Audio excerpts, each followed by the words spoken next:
सुप्रभात पिला माने मु पद्मनाभ साहू सरकारी उन्नीत उच्च विद्यालय भोगर विज्ञान शिक्षक सुंदरगढ़ जिला शिक्षा अधिकारी कार्यालय स्थित भर्चुअल स्टूडियो रे आज लाइव क्लास को तुम स्वागत जनाऊँगी पिला माने आज आम नवम श्रेणी जीव विज्ञान बहिर प्रथम अध्याय जहाँकि जैव विविधता यही विषय प्रथम पार्ट को आलोचना करवा चलो से आम स्मार्ट बोर्ड पाखक जावा पिला माने आज आम जहाँ ये जो विषय आम जहाँ सब आलोचना करवा ताहूँ कौन ना विविधता जैव विविधता टैक्सोनॉमी बा सिस्टमैटिक्स जीव जगत रे श्रेणी विभाग आवश्यकता वैज्ञानिक नामकरण मौलिक प्रसंग श्रेणी विभाग आधार और पदानुक्रम पंचजगत विशिष्ट वर्गीकरण पिला माने ये जो विषयटी तुम अच्छी जैव विविधता प्रथम टी आम बुझा चेष्टा करवा जैव विविधता कहले आम कौन बुझा ये जो शब्दटी जैव जैव शब्दटी पिला माने कोठु आसी ना जैव शब्दटी जीव यही शब्द आसी जीव जीव शब्द जैव विविधता आसी जीव जीव कहले तुम मैंने कौन बुझ पिला माने ना जार जीवन अच्छी आमे आम परिवेश रे बा पृथ्वी पृष्ठ रे आमे विभिन्न प्रकार जीव देखि थांती सेमानक भितरे विभिन्न प्रकार सामंजस्य अच्छी सेमानक भितरे विभिन्न प्रकार पार्थक्य रही विभिन्न प्रकार जीव मानकर समावेश आमे पृथ्वी पृष्ठ देखि जदि आमनक बा तुमनक कुहाजिबो जे एई जो जीव मानकर विभिन्नता को तमे केउ आधार रे सेमानक भितरे सामंजस्य और पार्थक्य को विचार करिवो तले हमर कोन आसीबो ना केतेटा क्राइटेरिया बा केतेटा लक्षण आमे देखि सेमानक भितरे भिन्नता आमे विभिन्नता को देखि परिबा जेमति होची प्रथम होची कोन ना आकार रे भिन्नता आकार कोन तमे देखि पाथो चित्र रे इछि तीन मासर गोटे चित्र देइछि ये तिमी माछर आकारटा पाखापाखि 30 मीटर लंबा होता बेले ये जो चित्र देखी पार्छ बैक्टेरिया ये खाली आँख को देखा जीवनी एभली अणुजीव अच्छा जार आकार एते छोट जोटा आम कौन कर माइक्रोमीटर आम से आकार को मापुं पिला माने माइक्रोमीटर कौन जानिच जदि 1 मीटर को आम 10 लाख भाग करवा ताले से 1 माइक्रोमीटर हम ताले 1 माइक्रोमीटर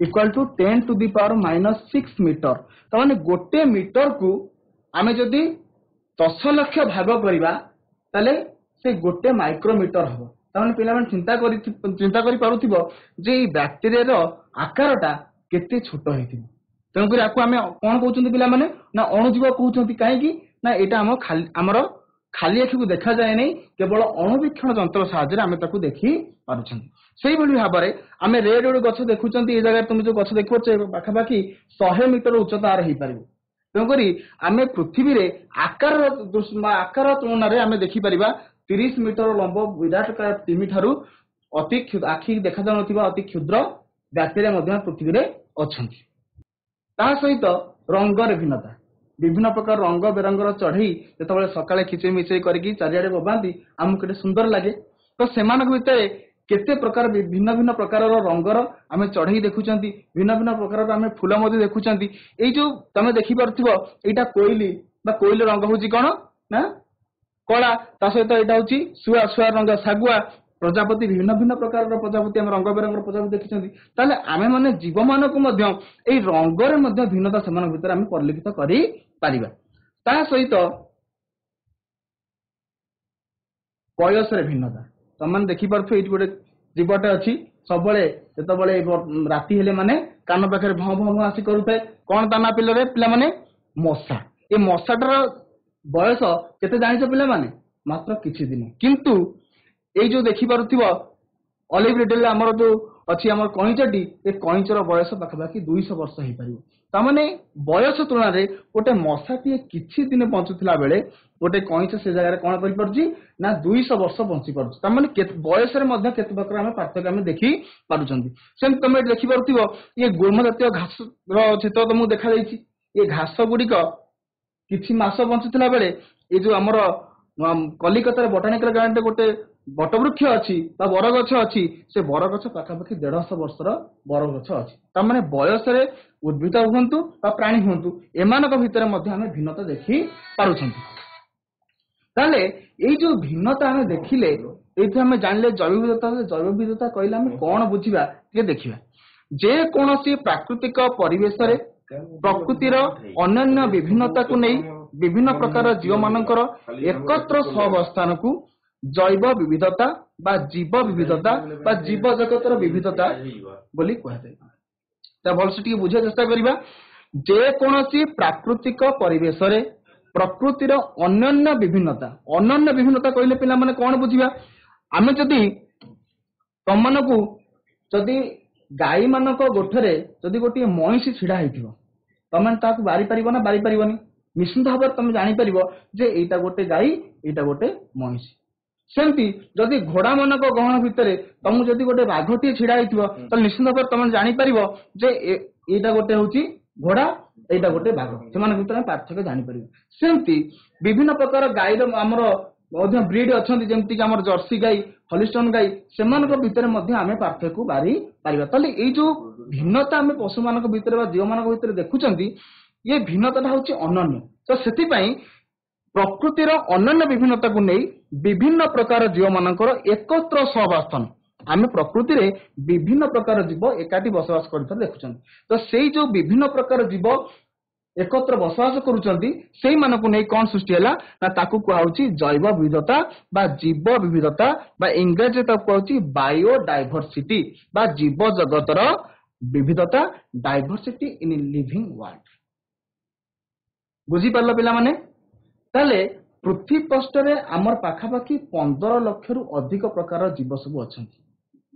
तुम चिंता करि पारुछ जीव माने केमि सृष्टि हेले निश्चित भाव तुम माने तुमर जेजेमा बा जेजेबाठू शुणी जे भगवान आमको सृष्टि करचंती के मन रे आसेनी ए जीव माने केमती सृष्टि हेले भगवान एमानकु जन्म करचंती माछ बेंग साप गछ लता मनीष गाई गोरु जहाँ भी आमे देखुचंती ए समस्त जीव सृष्टि करचंती किंतु विज्ञान ताकू माने नहीं।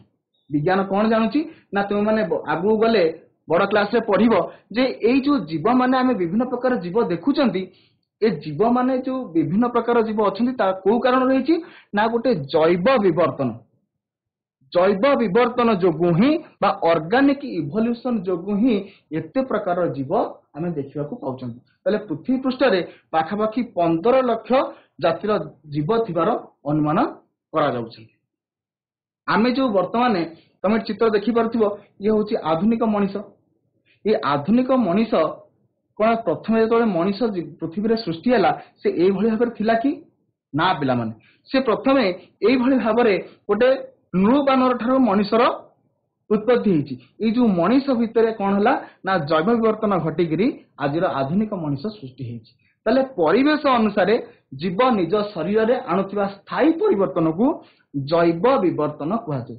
आमे जानिचंती त माने सुनिथिबो जे कौन ना पृथ्वी पृष्ठ रे जुरासिक पीरियड समय रे गोटे विराट काय जीव रहउथला जहा ना होची डायनोसर किंतु आदि से पृथ्वी पृष्ठ रे संपूर्ण भाबरे विलुप्त काहेकि ना एई जिंस अनुधान करा जायबा वैज्ञानिक माने एई जिंस पाइछंती जे कौन ए जो डायनोसर विलुप्त होबार कारण होची कौन ना से जो परिवर्तित परिस्थिति सहित से निजको खाप खई चली पारला नाही। किंतु सेई समय कहउचंती कि कुंभीर बा गोधी आमे देखुछन सेमानकर सेई समय रे सेमाने कहउचंती कौन आजिर पृथ्वी मध्ये सेमाने अछंती काहेकि ना सेमाने ए जो परिवर्तित परिस्थिति सहित सेमान निजको खाप खई चली पाइले जाफल आज मध्ये सेमानकर आमे अस्तित्व देखिया को पाउचंती किंतु डायनोसर संपूर्ण भाबरे विलुप्त हो गला। तेणु करी ए जीव मानक भितरे जो समय परिवर्तन अनुसार परिस्थितिर परिवर्तन अनुसार जहाँ सेमान प्रकार परिवर्तन देखा जाउची ताको आमे कोन कहउचंती ना जैव विवर्तन बोली आमे ताको कहउचंती। ए जैव विवर्तन ही एते प्रकार जीव बा एते प्रकार विभिन्न प्रकार जीव आमे जो देखुचंती पृथ्वी पृष्ठ रे तार कारण होची कोन जैव विवर्तन। ताले जदि आमे एबे जानिया को पाइले जे ए पृथ्वी पृष्ठ रे प्राय 15 लाख रु अधिक प्रकार जीव अछंती।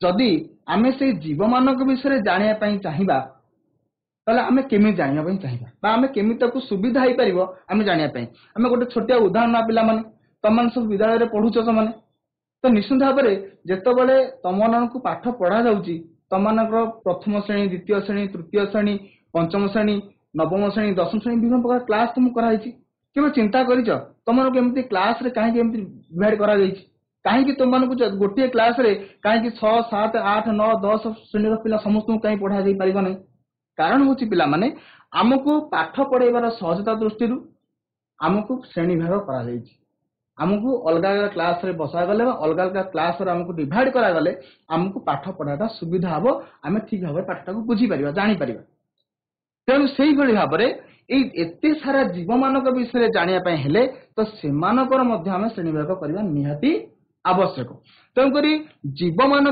संबंध में अधिक तथ्य जानवा हेले सेमानक मध्य थिया सामंजस्य और पार्थक्य को विचार करी श्रेणीभाग करा जाए वैज्ञानिक भाषा रे এই जो श्रेणीभाग पद्धति को कौन कहा जाए पिला माने ना टैक्सोनॉमी बा सिस्टमैटिक्स बोली कहा जाए मन रखियो पिला माने कौन तो कहा गला टैक्सोनॉमी बा सिस्टमैटिक्स ताले एबे प्रश्न आसीबो मनु कोन ना जीव जगत रो श्रेणीभाग रो आवश्यकता कोन काहे कि हमें सेमानकु श्रेणीभाग करबा ताले प्रथम पॉइंट हला कोन ना विभिन्न प्रकार जीव मानकु चिन्हिबा सहज होइथि तो सेमानक भितर सामंजस्य बा जो आधार रे आमे सेमानकु श्रेणीभाग करबा सेमानकु चिन्हिबा हमकु सहज हेबो ता सहित जैव विविधता संबंध रे अधिक तथ्य मिलिथाय जीव मानक मध्य थिबा परस्पर संबंध कथा जानि हुए विभिन्न भौगोलिक अंचल रे जीव मानकर विस्तार विषय रे ज्ञान बढ़े एहा व्यतीत परिवेश विज्ञान कृषि विज्ञान और जनस्वास्थ्य संबंधी गवेषणा परिचालना और प्रयोग इत्यादि जीव मानक चिन्हट तथा श्रेणीभाग द्वारा संभव होता है एते सारा होची हमर सुविधा मिलिबो एई प्राणी मानकर बा जीव मानकर श्रेणीभाग करबा द्वारा ताले आमे सिना श्रेणीभाग करे पे चिंता करिदेले किंतु गोटे जिनस होची कोन ना आमे जेतबेले गोटे जीवर कथा गोटे विचार करबा मन कर गोटे तमाने समस्या देखिथिबो एंडुओ तमनकर साधारण भाषा तुम कह टेटेंगा कहते किए इंग्लीश लोक किए कहते गार्डन लिजार्ड कहते गोटे जीवर अलग अलग ना अच्छे ताले मुझे तुम मान कहबी एंडुओ विषय हुए तो तुम मान भर कहीं न जापर जे सार कौ विषय कथा कहते कौ जीव विषय कथा कहते तो से प्रथम कथा आसला कौन ना आमे माने एभली भाव गोटे नामकरण करवा गोटे जीवर किंतु से नामकरणटा समस्त जानिबा बा समस्त द्वारा से नामकरणटा आदृत हम ग्रहण समस्ते करिवे तो सेथि पई एई जो कार्लोस लिनियस नामक जने वैज्ञानिक से प्रथमे चेष्टा कले कोन करिया पई ना जीव मानक भितरे गोटे नामकरण करिया पई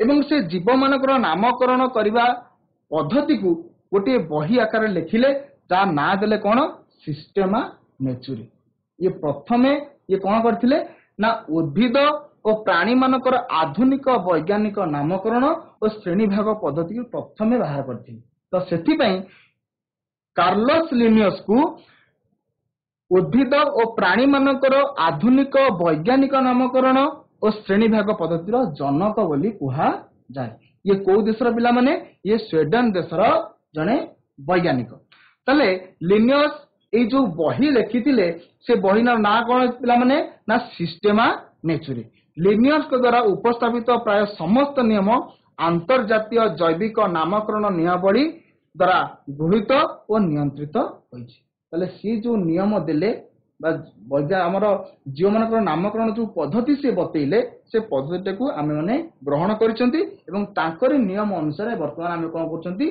जीव मानकर नामकरण करूछंती ताले जेतबेले सी श्रेणीभाग कले जीव मानकर से जीव मान को विभिन्न प्रकार आम जमी कहते एक क्लास दुई क्लास तीन क्लास जे एक क्लास पढ़ुन किए बसला किए दुई क्लास पर किए आसला तीन क्लास यही भाव में श्रेणीभाग आम जीव मान श्रेणीभाग पद्धति क्षुद्रतम देह कौन कहूँ जाति कौन कहूँ पिला माने जाति केते गुड़ाए जाति मिसी गले कौन सृष्टि करेंगे प्रजाति सृष्टि करेंगे ताले सबुठारु क्षुद्रतम भाग होची किए जाति एवं केते गुड़ाए जाति मिसिले गोटे प्रजाति तो माने पिला माने आउ टिके बुझिया पय सहज तो मान हबो जेंति हमर ग्राम पंचायत रे हम माने कोन करचंती ना गां को हमें वार्ड रे डिवाइड करचंती केते गुड़ाए वार्ड मिसिले कोन होची पिला माने ना ग्राम पंचायत होची केते गुड़ाए पंचायत मिसिले गोटे ब्लॉक होची केते गुड़ाए ब्लॉक मिसिले गोटे डिस्ट्रिक्ट होची बा जिला होची केते गुड़ाए जिला मिसिला परे गोटे राज्य होची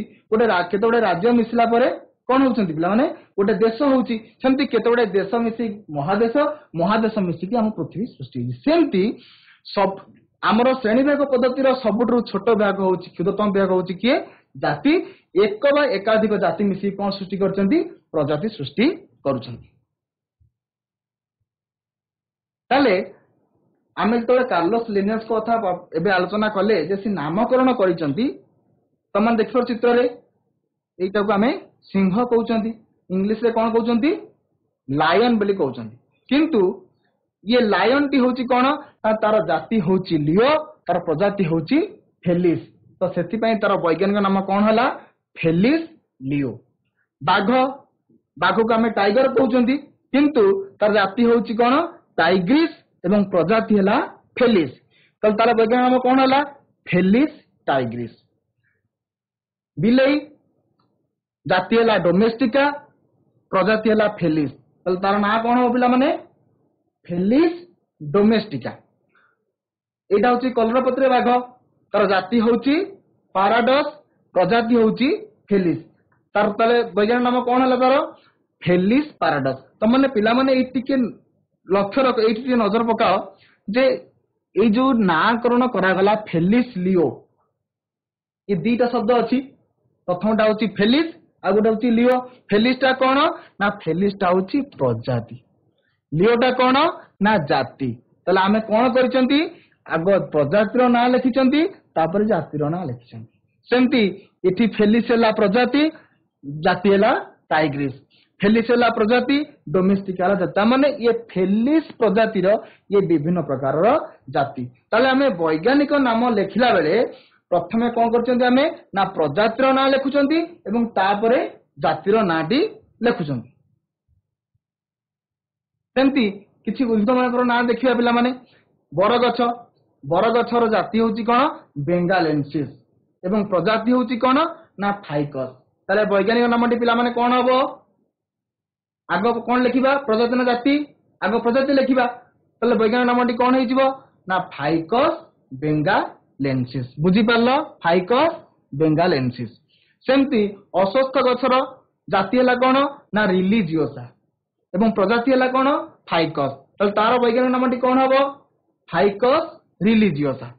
सेमती धान गछर प्रजाति जाति हला कोन साटिभा प्रजाति हला कोन ओराइजा तो तार वैज्ञानिक नाम कोन हेजिबो ओराइजा साटिभा। मटर गछर साटिभम प्रजाति हला कोन पाइसम तो तार वैज्ञानिक नामटी कोन हेजिबो पाइसम साटिभम। ताले तमाने निश्चित भाव में इठी लक्ष्य रखिथिबो जे गोटे जीवर वैज्ञानिक नाम दीटा पदरे होची गोटे हला प्रजाति गोटे हला जाति एई जो लेखिबार बा वैज्ञानिक ना लेखिबार पद्धतिटा कार्लोस लिनियस द्वारा दिया जाइथिला एवं सेई पद्धति को कोन कहंती पिला माने ना द्विपद नामकरण पद्धति बोली कहंती कोन तो कहंती द्विपद नामकरण पद्धति। काहे कि द्विपद नामकरण पद्धति कहला ना एसे दीटा पद अछि गोटे हला प्रजाति गोटे हला जाति प्रथमे कान लेखा होची प्रथमे लेखा होची प्रजाति और तापर लेखा होची के जाति तले प्रजातिर वैज्ञानिक नामटी को शब्द आसी पिला माने लाटिन शब्द रु आसी बा लाटिन शब्द रु आसी एटा एवं जातिर वैज्ञानिक नाम होची कोन ना जातिटीर वासस्थान जीवटी विषय प्राथमिक वर्णना और देइथिया वैज्ञानिक नाम बा जीव मानक शारीरिक विशेषता एई को आधार करिकरी जातिर नामकरणटी करा जाइथे। जेमति तमे चित्र में देखि पारुथिबो मनीषर चित्र मनीषर वैज्ञानिक नाम होची कोन ना होमो सापियंस तले होमोटा होची कोन एठी ना होमोटा होची प्रजाति सापियंस होची जाति बुझी पारलो पिला माने। तले एथे किछि नियम अछि कि हां किछि नियम अछि हम तले गोटे जीवर वैज्ञानिक नाम लेखिबा एथे किछि नियम हमकु पालन करिया पड़िबो जोटा कि लिनियस द्वारा दिया जाइथिला। जाति और प्रजाति पद तले पृथक पृथक भावरे रेखा अंकन बा इटालीय वक्रलिपि रे वक्र लेखा अक्षर लिखिला कौन से कहला मन कर एटा हला मनीषर वैज्ञानिक नाम होमो सापियंस जदि आमे ताकू इंग्रजी अक्षर लिखुचंती तले एटा होची प्रजाति एटा होची जाति ये प्रजातिर प्रथम अक्षरटा पिला मान देखो एटी कोन हेची कैपिटल लेटर लिखा हेची एवं जातिर प्रथम अक्षरटा सान अक्षर लिखा हेची एवं दीटा जको अलग अलग लिखा हेची एमति न कि जोड़ी करी गोटे लिखा हेची होमो सापियंस अलग अलग लिखा हबो ता सहित अलग अलग मध्य कोन करछि ना अंडरलाइन कराई तळे गार पका देछि ये होची नियम କିନ୍ତୁ ଯଦି ଆମେ କଣ କରିବା ତାକୁ ଇଟାଲୀୟ ଭାବରେ ଲେଖିବା ଇଟାଲିକରେ ଲେଖିବା ଏମିତି ଟିକେ ତେର୍ଛା ଅକ୍ଷରରେ ତାହେଲେ ଆମକୁ ଗାର ପକେଇବାକୁ ଦରକାର ପଡିବ ନାହିଁ। କିନ୍ତୁ ଆମର ପ୍ରଜାତିର ପ୍ରଥମ ଲେଟରଟା ବଡ ହବା ଦରକାର ଏବଂ ଜାତିର ପ୍ରଥମ ଲେଟରଟା ସାନ ହବା ଦରକାର। ଏମିତି ନିୟମରେ ଆମକୁ ତାକୁ ଲେଖିବାକୁ ପଡିବ। ତାହେଲେ ଯେତେବେଳେ ଜୀବମାନଙ୍କ କଥା ଆମେ ଶ୍ରେଣୀର କଥା ଆଲୋଚନା କରିଥିଲେ ଆମେ ଦେଖିଥିଲେ ଯେ କଣ ନା ସବୁଠାରୁ କ୍ଷୁଦ୍ରତମ ବିଭାଗ ହଉଛି କିଏ ନା ଜାତି। ଏବଂ କେତେ ଏକ ବା ଏକାଧିକ ଜାତି ବା କେତେ ଗୋଟେ ଜାତି ମିଶିକି କଣ ସୃଷ୍ଟି କରୁଥିଲା ପ୍ରଜାତି। ତାହେଲେ କେତେ ଗୋଟେ ପ୍ରଜାତି ମିଶି କଣ ସୃଷ୍ଟି କରିବ ବଂଶ। କେତେ ଗୋଟେ ବଂଶ ମିଶି କଣ ସୃଷ୍ଟି କରିବ ବର୍ଗ। କେତେ ଗୋଟେ ବର୍ଗ ମିଶି କଣ ସୃଷ୍ଟି କରିବ ଶ୍ରେଣୀ। କେତେ ଗୋଟେ ଶ୍ରେଣୀ ମିଶି କଣ ସୃଷ୍ଟି କରିବ ପର୍ବ। ଏବଂ ପର୍ବ କେତେ ଗୁଡା ମିଶି କଣ ସୃଷ୍ଟି କରିବ ଜଗତ।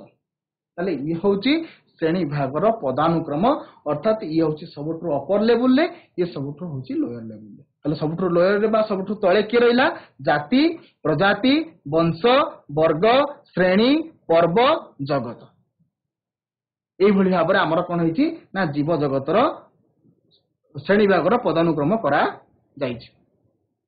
ତାହେଲେ ଯେତେବେଳେ ଆମର ଏଇ ଯୋଉ ଶ୍ରେଣୀ ଭାଗ କଲେ ଶ୍ରେଣୀ ଭାଗ କେମିତି ଆମେ କରିବା ଆମେ କେଉଁ ଆଧାରରେ ବା କେଉଁ କ୍ୟାରେକ୍ଟରିଷ୍ଟିକ ନେଇକି ଆମେ ଜୀବମାନଙ୍କର ଶ୍ରେଣୀ ବିଭାଗ କରିବା। ତ ପ୍ରଥମେ ଆରିଷ୍ଟଟଲ ନାମକ ଜଣେ ବୈଜ୍ଞାନିକ ସେ କଣ କରିଥିଲେ ନା ଚତୁର୍ଥ ଶତାବ୍ଦୀରେ ସେ ଜୀବମାନଙ୍କୁ ତାଙ୍କର ବାସସ୍ଥାନକୁ ନେଇକରି ସେମାନଙ୍କୁ ଶ୍ରେଣୀ ବିଭାଗ ଚେଷ୍ଟା କରିଥିଲେ। ବାସସ୍ଥାନ ଆମେ ଜାଣିଛନ୍ତି ସ୍ଥଳଚର ଆଉ ଗୋଟେ ହେଲା ଜଳଚର ଆଉ ଗୋଟେ ହେଲା ନଭଚର।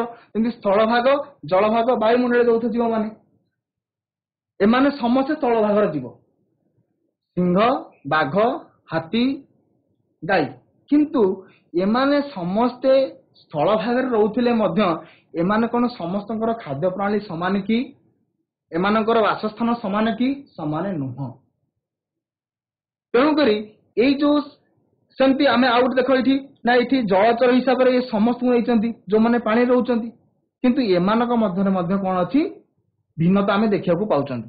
ସେମିତି ବାୟୁମଣ୍ଡଳରେ ବା ନଭଚର ଯୋଉମାନେ ଆକାଶରେ ରହୁଛନ୍ତି ଉଡୁଛନ୍ତି ତ ସେମାନଙ୍କ ଭିତରେ ଯେମିତି ଆମେ ବିଭିନ୍ନ ପ୍ରକାର ଚଢେଇ ଦେଖୁଛନ୍ତି କିନ୍ତୁ ସେମାନଙ୍କ ମଧ୍ୟରେ ମଧ୍ୟ ପାର୍ଥକ୍ୟ ଆମେ ଦେଖିବାକୁ ପାଉଛନ୍ତି। ତାହେଲେ ଯେତେବେଳେ ଆରିଷ୍ଟଟଲ ପ୍ରଥମେ ବାସସ୍ଥାନକୁ ନେଇକରି ଯେତେବେଳେ ଶ୍ରେଣୀ ବିଭାଗ କରିବା ପାଇଁ ଚେଷ୍ଟା କଲେ କିନ୍ତୁ ଏଇଟାକୁ ସମସ୍ତେ ଗ୍ରହଣ କଲେ ନାହିଁ। କାହିଁକି ନା ଏଥିରେ ବିଭିନ୍ନ ପ୍ରକାର ପ୍ରୋବ୍ଲେମ ବା ଏଥିରେ କ୍ରିଟିସିଜମ ବହୁତ ଆସିଲା। ତାପରେ ଶ୍ରେଣୀ ବିଭାଗ ସେ ଯୋଉ ସମୟରେ ତାଙ୍କ ପରେ ପରେ ଆସ୍ତେ ଆସ୍ତେ ବିଭିନ୍ନ ପ୍ରକାର ଆଧାର ବା ପୁରୁଣା କାଳରେ ଆଧାର କଣ ସବୁ ନିଆଗଲା ନା କୋଷ ସଂରଚନା ଶରୀର ଗଠନ ପ୍ରଣାଳୀ ଖାଦ୍ୟ ପ୍ରସ୍ତୁତି ପ୍ରଣାଳୀ ଏଇ ସବୁ ଆଧାର କରି ଯେଉଁମାନଙ୍କୁ ତାପରେ ଶ୍ରେଣୀ ବିଭାଗ କରିବା ପାଇଁ ଚେଷ୍ଟା କରାଗଲା। କୋଷ ସଂରଚନା ଆମେ ଜାଣିଛନ୍ତି ଆମର ପ୍ରତ୍ୟେକ ଜୀବର ମଣିଷ ହୁଅନ୍ତୁ ବା ଯେକୌଣସି ଜୀବ ହୁଅନ୍ତୁ ସେମାନଙ୍କ ଶରୀର କୋଉଥିରେ ତିଆରି ହେଇଛି ନା କୋଷରେ ତିଆରି ହେଇଛି। ଦେଖ କୋଷର ସଂରଚନା ଦେଖିକିରି ଆମେ ଦେଖିପାରିବା ଯେ ଉଦ୍ଭିଦ କୋଷ ପ୍ରାଣୀ କୋଷ ତମାନେ ଜାଣିଛନ୍ତି ତମାନେ ଜାଣିଛ ତା ସହିତ ଆହୁରି ମଧ୍ୟ ଅଛି କଣ ନା ଗୋଟେ ପ୍ରାକ୍ ନେଷ୍ଟୀୟ କୋଷ ଆଉ ଗୋଟେ ସୁନେଷ୍ଟୀୟ କୋଷ। ପ୍ରାକ୍ ନେଷ୍ଟୀୟ କୋଷରେ ନ୍ୟଷ୍ଟିଟି ସୁସଂଗଠିତ ଭାବରେ ନଥାଏ ଏବଂ ଅଙ୍ଗିକା ଗୁଡିକ ମାନେ କୋଷ ଅଙ୍ଗିକା ଗୁଡିକରେ ଝିଲି ନଥାଏ। କିନ୍ତୁ ଗୋଟେ ସୁନେଷ୍ଟୀୟ କୋଷରେ ଗୋଟେ ସ୍ୱତନ୍ତ୍ର ଗୋଟେ ସୁସଂଗଠିତ ନ୍ୟଷ୍ଟି ରହିଛି ଏବଂ ଆ ଭିତରେ ଯେକୌଣସି କାମ ହଉଛି ତା ପାଇଁ ବିଭିନ୍ନ ପ୍ରକାରର କୋଷ ଅଙ୍ଗା ନିର୍ଦ୍ଦିଷ୍ଟ ଭାବରେ ଅଛନ୍ତି ଏବଂ ସେମାନେ ନିର୍ଦ୍ଦିଷ୍ଟ କାର୍ଯ୍ୟ କରୁଛନ୍ତି। କିନ୍ତୁ ଏ ଜାଗାରେ ବା ପ୍ରାକ୍ ନେଷ୍ଟୀୟ କୋଷରେ ସେଇଭଳି ଭାବରେ ସଂଗଠିତ ଭାବରେ ଆଉ ଗୋଟେ ସିଷ୍ଟମେଟିକ ୱେରେ ସେଇ ସବୁ କାର୍ଯ୍ୟ ଗୁଡିକ ହେଇପାରୁ ନାହିଁ। ଆମମାନେ ଜୀବମାନଙ୍କୁ ମଧ୍ୟ ପ୍ରାକ୍ ନେଷ୍ଟୀୟ ସୁନେଷ୍ଟୀୟ କୋଷ ଆକାରରେ ମଧ୍ୟ ତାଙ୍କୁ ଆମେ ଶ୍ରେଣୀ ବିଭାଗ କରିପାରିବା। ଯେମିତି ଇଏ ଗୋଟେ ଦେଖିପାରୁଥିବ ପ୍ରାକ୍ ନେଷ୍ଟୀୟ ପ୍ରାଣୀ ଗୋଟେ ଇଏ ମାନେ ସୁନେଷ୍ଟୀୟ ପ୍ରାଣୀ ଏମାନଙ୍କ ଶରୀର ହଉଛି କଣ ନା ପ୍ରାକ୍ ନେଷ୍ଟୀୟ କୋଷରେ ତିଆରି ସେମାନଙ୍କ ଶରୀର ସୁନେଷ୍ଟୀୟ କୋଷରେ ତିଆରି। ସେମିତି ତମାନେ ଏକକୋଷୀ ଆଉ ବହୁକୋଷୀ କଥା ଜାଣିଛ ସେମାନେ ତମାନେ ଯେ ଏକକୋଷୀ ହଉଛି କଣ ନା ଯାହାର ଶରୀର କେବଳ ଗୋଟିଏ ମାତ୍ର କୋଷରେ ତିଆରି ହେଇଛି। ସେଇ ପରିପ୍ରେକ୍ଷୀରେ ଯାହାର ଶରୀର ଏକରୁ ଅଧିକ ବା ଅନେକ କୋଷରେ ତିଆରି ହେଇଛନ୍ତି ସେମାନଙ୍କୁ ବହୁକୋଷୀ କୁହାଉଛନ୍ତି। ତ ଏକକୋଷୀ ଜୀବଟିଏ ଯାହା କରୁଛି ଗୋଟେ ବହୁକୋଷୀ ପ୍ରାଣୀ ମଧ୍ୟ ସେୟା କରୁଛି। କିନ୍ତୁ ଏଇ ଯୋଉ ଏକକୋଷୀ ଜୀବ ଭିତରେ ଯୋଉ ସବୁ କାମ ହଉଛି ତା ପାଇଁ ସ୍ୱତନ୍ତ୍ର ଭାବରେ ଏଇ ଗୋଟିଏ କୋଷରେ ସବୁ ଜିନିଷ ହଉଥିଲା ବେଳେ ବହୁକୋଷୀ ପ୍ରାଣୀ ଠାରେ ସେଇ ସବୁ କାମ ହେବା ପାଇଁ ତା ପାଇଁ ସ୍ୱତନ୍ତ୍ର ଅଙ୍ଗ ସବୁ ଅଛନ୍ତି। ଆମେ ଏମାନଙ୍କୁ ମଧ୍ୟ ଏଇଭଳି ଭାବରେ ମଧ୍ୟ ଜୀବମାନଙ୍କୁ ଶ୍ରେଣୀଭାଗ କରିପାରିବା। ତୃତୀୟ ଜିନିଷ ହଉଛି ଖାଦ୍ୟ ପ୍ରସ୍ତୁତି ପ୍ରଣାଳୀ। ତମାନେ ସ୍ୱଭୋଜୀ ପରଭୋଜୀ ବିଷୟରେ ଜାଣିଥିବ। ସ୍ୱଭୋଜୀ କାହାକୁ କହିବା ନା ଯେଉଁମାନେ ନିଜ ଖାଦ୍ୟ ନିଜେ ପ୍ରସ୍ତୁତ କରିପାରନ୍ତି ସେମାନଙ୍କୁ ଆମେ ସ୍ୱଭୋଜୀ କହୁଛନ୍ତି। ଉଦାହରଣ କଣ? ସବୁଜ ଉଦ୍ଭିଦ। ସେଇ ପରିପ୍ରେକ୍ଷୀରେ ଅଦର କ୍ଷେତ୍ରରେ କଣ ହେଲା କଣ ନା ପରଭୋଜୀ। ପରଭୋଜୀ କାହାକୁ କହିବା ପିଲାମାନେ ନା ଯେଉଁମାନେ ନିଜ ଖାଦ୍ୟ ପାଇଁ ଅନ୍ୟ ଜୀବ ଉପରେ ନିର୍ଭର କରିଥାନ୍ତି। ଏ ଆଧାରରେ ମଧ୍ୟ ଆମେ କଣ କରିପାରିବା ଜୀବମାନଙ୍କୁ ଶ୍ରେଣୀଭାଗ କରିପାରିବା। ତାପରେ କାର୍ଲୋସ ଲିନିୟସ କଣ କଲେ ଜୀବମାନଙ୍କୁ ପ୍ରାଣୀ ଜଗତ ଉଦ୍ଭିଦ ଜଗତ ଦିଟା ଜଗତରେ ଡିଫରେନ୍ସିଏଟ ବା ଶ୍ରେଣୀଭାଗ କରିଥିଲେ। 1844 ମସିହାରେ E.H. ହେକେଲ ନାମକ ଜଣେ ବୈଜ୍ଞାନିକ ଜୀବମାନଙ୍କୁ ତିନିଟା ଜଗତରେ ବିଭକ୍ତ କଲେ। କଣ କଣ ନା ମୋନେରା, ପ୍ଲାଣ୍ଟି, ଏନିମେଲିଆ। ଏଇ ମୋନେରା କଣ, ପ୍ଲାଣ୍ଟି କଣ, ଏନିମେଲିଆ କଣ ଆଗକୁ ଆମେ ଟିକେ ପଢିବା। ତାପରେ ରବର୍ଟ ହୁଇଟେକର ନାମକ ଜଣେ ବୈଜ୍ଞାନିକ 1959 ମସିହାରେ କୋଷ ପ୍ରକାର, କୋଷ ଭିତ୍ତି, ନ୍ୟଷ୍ଟି ଝିଲ୍ଲି, ଶରୀର ସଂସ୍ଥା, ଖାଦ୍ୟ ଗ୍ରହଣ ପ୍ରଣାଳୀକୁ ଆଧାର କରି ଜୀବମାନଙ୍କୁ କଣ କଲେ ନା ପାଞ୍ଚଟା ଜଗତରେ ବିଭକ୍ତ କରିଛନ୍ତି। କେତେଟା ଜଗତରେ ପିଲାମାନେ? ପାଞ୍ଚଟା ଜଗତରେ। କଣ କଣ ନା ମୋନେରା, ପ୍ରୋଟିଷ୍ଟା, ଫଞ୍ଜାଇ, ପ୍ଲାଣ୍ଟି, ଏନିମୋଲିଆ। ଏଇ ମୋନେରାରେ କୋଉମାନେ ରହିଲେ ନା ମୋନେରାରେ ଯୋଉ ଜୀବମାନେ ଏକକୋଷୀ ତା ସହିତ ପ୍ରୋକାରିଅଟ ବା ପ୍ରାକ୍ ନେଷ୍ଟୀୟ କୋଷରେ ସେମାନଙ୍କ ଶରୀର ତିଆରି, ସେ ସମସ୍ତ ଜୀବମାନଙ୍କୁ ମୋନେରା ଗ୍ରୁପରେ ବା ମୋନେରା ଜଗତରେ ସେମାନଙ୍କୁ ରଖାଗଲା। ପ୍ରୋଟିଷ୍ଟାରେ କୋଉମାନେ ଆସିଲେ ନା ପ୍ରୋଟିଷ୍ଟାରେ ସୁନେଷ୍ଟୀୟ କୋଷରେ ତିଆରି, କିନ୍ତୁ ସେମାନଙ୍କ ଶରୀର ଗୋଟିଏ କୋଷରେ ତିଆରି ହେଇଥିବ, ତ ସେମାନଙ୍କୁ ଏକକୋଷୀ ସୁନେଷ୍ଟୀୟ ବୋଲି ଆମେ ତାଙ୍କୁ କହୁଛନ୍ତି, ସେମାନଙ୍କୁ ପ୍ରୋଟିଷ୍ଟା ଜଗତରେ ସେମାନଙ୍କୁ ରଖାଗଲା। ତାପରେ ଯୋଉମାନେ ବହୁକୋଷୀ ଆସିଲେ, କାହାର କୋଷ ଭିତ୍ତି ଅଛି, କାହାର କୋଷ ଭିତ୍ତି ନାହିଁ। କୋଷ ଭିତ୍ତି ଅଛି କିନ୍ତୁ ଆଲୋକ ଶୋଷଣ କରିପାରୁନାହିଁ, ତାଙ୍କୁ କଣ କରାଗଲା ଫଞ୍ଜାଇ। ଆଲୋକ ଶୋଷଣ କରିପାରୁଛନ୍ତି ସେମାନଙ୍କୁ ପ୍ଲାଣ୍ଟି ଜଗତ ରଖାଗଲା, ଏବଂ କୋଷ ଭିତ୍ତି ନାହିଁ ସେମାନଙ୍କୁ ଏନିମୋଲିଆ ଜଗତରେ ରଖାଗଲା। ତାହେଲେ ଜୀବ ମାନଙ୍କର ଏଇ ଯୋଉ ରବର୍ଟ ହୁଇଟେକର ଇଏ ପାଞ୍ଚଟା ଜଗତ ଦେଲେ। କଣ କଣ? ମୋନେରା, ପ୍ରୋଟିଷ୍ଟା, ଫଞ୍ଜାଇ, ପ୍ଲାଣ୍ଟି ଆଉ ଏନିମୋଲିଆ। ତ ଏଇ ଯୋଉ ପାଞ୍ଚଟା ଜଗତ ଦେଲେ, ତ ଆକୁ ଆମେ କଣ କହିବା ପିଲାମାନେ ନା ପଞ୍ଚ ଜଗତୀୟ ବର୍ଗୀକରଣ। ଅର୍ଥାତ୍ ଜୀବମାନଙ୍କୁ R.H. ହୁଇଟେକର 1959 ମସିହାରେ ପାଞ୍ଚଟା ଜଗତରେ ଡିଭାଇଡ କରିଛନ୍ତି। ତାହେଲେ ଦେଖିବା ମୋନେରା କଥା ଆମେ ଟିକେ ଆଲୋଚନା କରିବା। ତୁମମାନଙ୍କୁ କହିଛି ତ ଏମାନଙ୍କ ଶରୀର କେତେଟା କୋଷରେ ତିଆରି ନା ଗୋଟିଏ କୋଷରେ ତିଆରି। ସେ କୋଷଟା ପ୍ରାକ୍ ନେଷ୍ଟୀୟ କି ସୁନେଷ୍ଟୀୟ? ଏମାନଙ୍କ ଶରୀର ହଉଛି ପ୍ରାକ୍ ନେଷ୍ଟୀୟ କୋଷରେ ତିଆରି ହେଇଛି। ତାହେଲେ ଏମାନେ ଏକକୋଷୀ, ପ୍ରାକ୍ ନେଷ୍ଟୀୟ। ଏମାନଙ୍କ ନିର୍ଦ୍ଦିଷ୍ଟ ନ୍ୟଷ୍ଟି କିମ୍ବା କୋଷ ଅଙ୍ଗିକା ନଥାଏ। କେତେକରେ କୋଷ ଭିତ୍ତି ଥାଏ। ଏମାନେ ସ୍ୱଭୋଜୀ ହେଇପାରନ୍ତି ବା ପରଭୋଜୀ ହେଇପାରନ୍ତି। ଉଦାହରଣ କଣ କରିବା ପିଲାମାନେ? ବ୍ୟାକ୍ଟେରିଆ, ମାଇକୋପ୍ଲାଜମ, ଆନାବେନା। ତ ଇଏ ହଉଛନ୍ତି ମୋନେରା ଜଗତର କିଛି ଜୀବ। ତାହେଲେ ଏମାନଙ୍କର ବିଶେଷତ୍ୱ ତମେ ଜାଣିଲ, ଏମାନେ ହଉଛନ୍ତି ଏକକୋଷୀ, ପ୍ରାକ୍ ନେଷ୍ଟୀୟ। ଏମାନଙ୍କ ଶରୀର ଭିତରେ କୋଷ ଭିତ୍ତି କେତେକରେ ମିଳିଥାଏ। ଏମାନେ ସ୍ୱଭୋଜୀ ହେଇପାରନ୍ତି ବା ପରଭୋଜୀ ହେଇପାରନ୍ତି। ତାପରେ ଆସିଲା କିଏ ନା ପ୍ରୋଟିଷ୍ଟା। ପ୍ରୋଟିଷ୍ଟା ଗ୍ରୁପର ବା ପ୍ରୋଟିଷ୍ଟା ଜଗତର ଜୀବ ମାନେ କଣ, ସେମାନଙ୍କର ବିଶେଷତ୍ୱ କଣ ରହିଛି? ଏମାନେ ଏକକୋଷୀ କିନ୍ତୁ ସେମାନଙ୍କର କୋଷଟା ହଉଛି ସୁନେଷ୍ଟୀୟ କୋଷ। କୋଷ ଅଙ୍ଗିକା ସହ ସିଲିଆ ବା ଫ୍ଲାଜେଲା କିମ୍ବା କୁଟପାଦ ଏମାନଙ୍କର କଣ ଚଳନ ଅଙ୍ଗ ଭାବରେ ସେମାନଙ୍କ ପାଖରେ ଥାଏ। ସେମାନେ ସ୍ୱଭୋଜୀ ହେଇପାରନ୍ତି ବା ପରଭୋଜୀ ହେଇପାରନ୍ତି। ଉଦାହରଣ କଣ କଣ ନେଇପାରିବା ଆମେ? ପ୍ଲାଜମୋଡିୟମ, ପାରାମିସିୟମ, ଏମୋଇବା ଏବଂ ଡାଇଆଟମ। ଏମାନେ ହଉଛନ୍ତି ପ୍ରୋଟିଷ୍ଟା ଜଗତର ଗୋଟେ ଗୋଟେ ଜୀବ, ବା ଆମେ ତାଙ୍କୁ ଅନ୍ୟ ନାଁ କହୁଛନ୍ତି ନା କବକ ବୋଲି କହୁଛନ୍ତି। ତମାନେ ଏମାନଙ୍କୁ ସବୁ ଦେଖିଥିବ ପିଲାମାନେ। ଏସବୁ ଲାଇକେନ, ଛତୁ, ପେନସିଲିୟମ, ଆସ୍ପରଜିଲସ ଏମାନେ ହଉଛନ୍ତି ଫଞ୍ଜାଇ ବା କବକ, ଏମାନଙ୍କୁ କୁହାଯାଉଛି। ତାହେଲେ ଏମାନଙ୍କ ପାଖରେ ବିଶେଷତ୍ୱ କଣ ରହିଛି ନା ଏମାନେ ହେଲେ ପରଭୋଜୀ ଏବଂ ମୃତପଜୀବୀ। ମୃତପଜୀବୀ ପିଲାମାନେ ଟିକେ ବୁଝିବାକୁ ଚେଷ୍ଟା କର। କାହାକୁ ଆମେ ମୃତପଜୀବୀ କହିବା ନା ମୃତପଜୀବୀ ସେଇମାନଙ୍କୁ କହିବା ଯେଉଁ ଜୀବ ମାନେ ପଚାସଢା ଜୀବ ଉପରେ, ମୃତ ପଚାସଢା ଜୀବ ଉପରେ ସେମାନେ ଖାଇକି ବା ସେମାନଙ୍କୁ ଖାଦ୍ୟ ଭାବରେ ଗ୍ରହଣ କରୁଛନ୍ତି। ତ ଏ ଜୀବ ମାନେ କଣ କରନ୍ତି ନା ଏମାନଙ୍କର ପାଚନ ତନ୍ତ୍ର ସେତେ ଭାବରେ ବିଶେଷ ଭାବରେ ବିକଶିତ ନଥାଏ।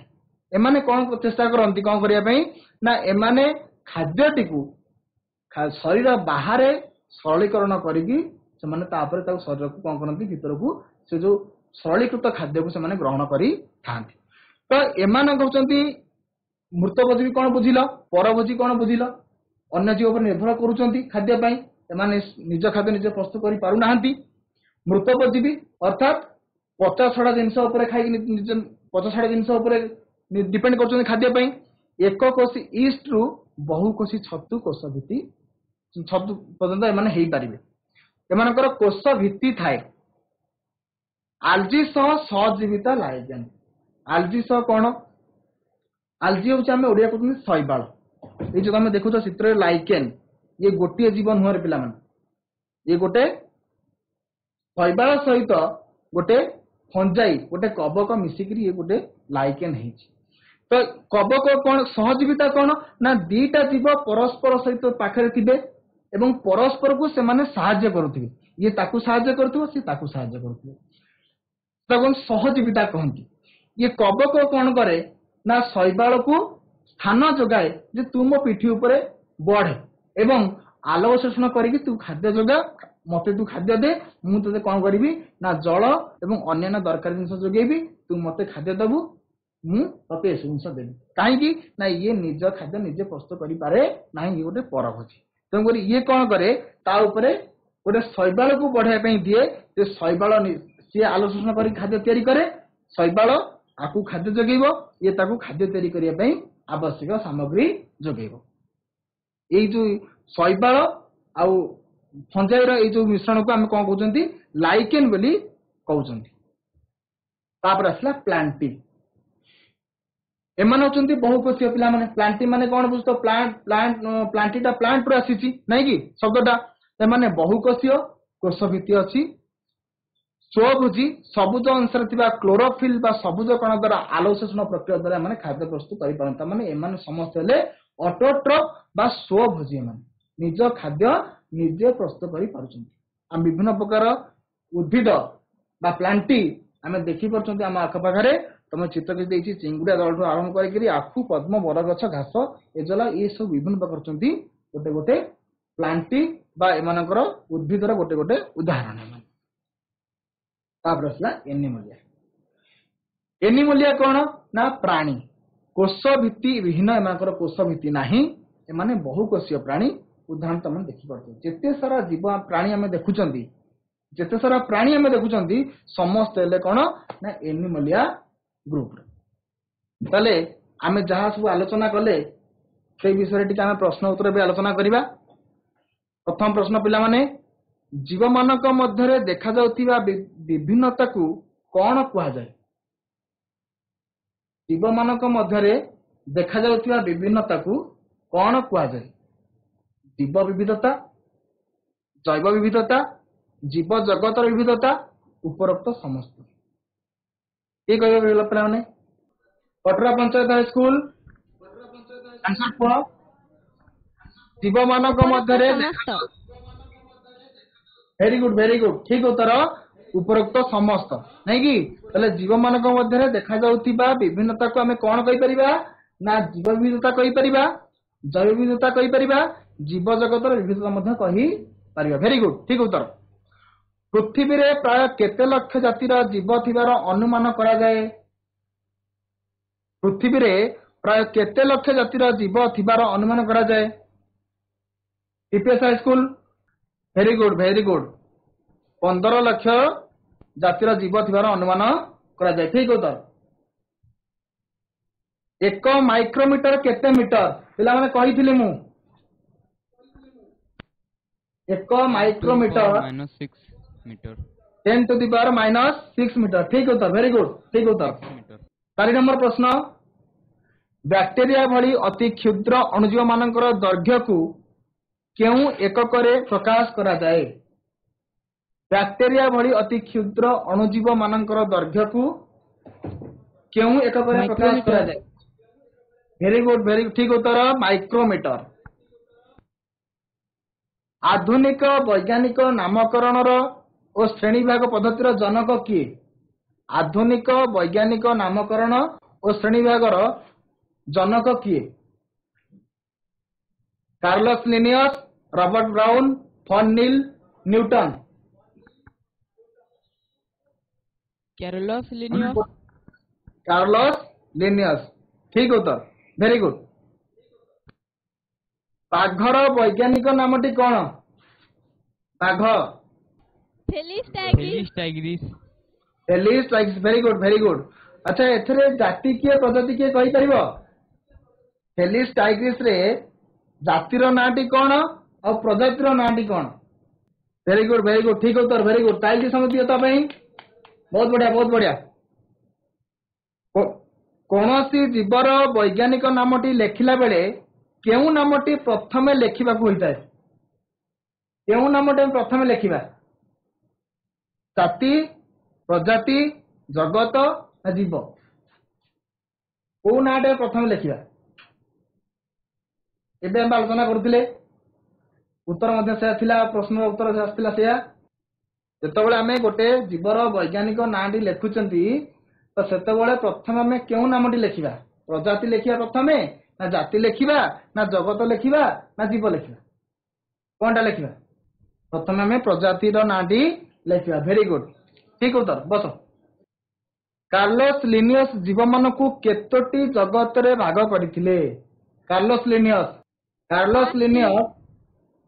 କେତୋଟି? ନାଇଁ ଟିକେ ଭୁଲ ହେଲା, ଆଉ କିଏ କହିପାରିବ? କାର୍ଲୋସ୍ ଲିନିୟସ୍ ପ୍ରଥମେ ଦେଖିଥିଲେ ଆମେ କାର୍ଲୋସ୍ ଲିନିୟସ୍, ତାପରେ E.H. ହେକେଲ, ତାପରେ ଦେଖିଥିଲେ ରବର୍ଟ ହୁଇଟେକର। ପ୍ରଥମେ କେତେଟା ଜଗତ ଥିଲା? BS high school. Mic on କର। ତିନଟି। କାର୍ଲୋସ୍ ଲିନିୟସ୍ କେତୋଟି ଜଗତ ବିଭାଗ କରିଥିଲେ? ତିନଟି। ନାଇଁ ଭୁଲ ହେଲା, ଟିକେ ଭୁଲ ହେଲା। କାର୍ଲୋସ୍ ଲିନିୟସ୍ ତିନିଟା ନୁହଁ। ଦୁଇଟି। ପିଲାମାନେ ମୁଁ କହିଲି ଦୁଇଟି, ଭେରି ଗୁଡ, ଦୁଇଟି। ଗୋଟେ ହେଲା ପ୍ରାଣୀ ଜଗତ, ଗୋଟିଏ ହେଲା ଉଦ୍ଭିଦ ଜଗତ, ବୁଝିଗଲା ତ? ତାପରେ 1844 ମସିହାରେ E.H. ହେକେଲ କଣ କଲେ ନା ତିନିଟା ଜଗତ ଦେଲେ, ତିନିଟା ଜଗତ। ଗୋଟେ ହେଲା ମୋନେରା, ଗୋଟେ ହେଲା ପ୍ଲାଣ୍ଟି ଆଉ ଗୋଟେ ହେଲା ଏନିମଲିଆ। ତାପରେ ରବର୍ଟ ହୁଇଟେକର 5ଟା ଜଗତ ଦେଲେ, 5ଟା। କଣ କଣ? ମୋନେରା, ପ୍ରୋଟିଷ୍ଟା, ଫଞ୍ଜାଇ, ପ୍ଲାଣ୍ଟି, ଏନିମଲିଆ। ମଣିଷ କେଉଁ ପ୍ରଜାତିର ଜୀବର ଅନ୍ତର୍ଗତ? ମଣିଷ କେଉଁ ପ୍ରଜାତିର ଜୀବର ଅନ୍ତର୍ଗତ? Sapiens, Homo, Ficus, Rana. କେଉଁ ପ୍ରଜାତିର? ସାପିଏନ୍ସ ଟା କଣ ହେଲା? ଜାତି କି ପ୍ରଜାତି ହେଲା? ହୋମୋ।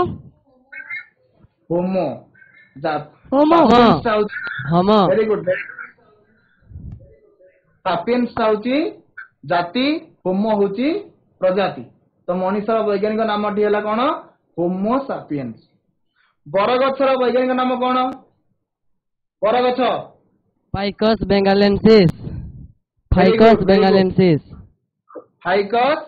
ବେଙ୍ଗାଲେନ୍ସିସ୍। ଏଇଟା ତୁମର ହୋମୱାର୍କ ଅଛି ପିଲାମାନେ, ସମସ୍ତେ ଲେଖି ନବ। ସମସ୍ତେ ଆଶା କରୁଛି ଆଜିର କ୍ଲାସକୁ ତମେ ସମସ୍ତେ ଭଲ ଭାବରେ ବୁଝିଥିବ ଏବଂ ଏଇ ଯୋଉ ହୋମୱାର୍କଟା ଦିଆହେଲା ତାକୁ ଲେଖିକି ତୁମର ବିଦ୍ୟାଳୟର ବିଜ୍ଞାନ ଶିକ୍ଷକଙ୍କୁ ଦେଖେଇବ। Thank you.